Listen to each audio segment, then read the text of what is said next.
Hi guys, welcome back to my channel. Guys, আমরা আজকে দেখব যে ভার্ব থেকে কিভাবে কমন নাউন গঠন করা যায়। তো বন্ধুরা, আমরা কিছু ভার্বের সাথে কিছু সাফিক্স যোগ করব এবং সেগুলোকে কমন নাউনে পরিণত করব। Let's go, let start. Verb read, reader.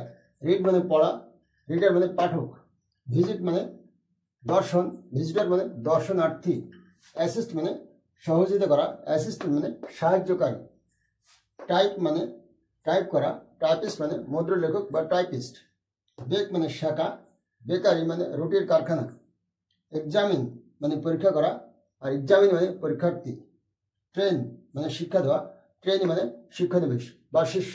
তো বন্ধুরা, এইভাবে আমরা আরও অনেক ভার্বকে আরও কমন নাউনে পরিণত করতে পারি। আর বন্ধুরা, ক্লাসটা ভালো লাগলে আপনারা লাইক এবং ফলো দিয়ে রাখবেন। ধন্যবাদ।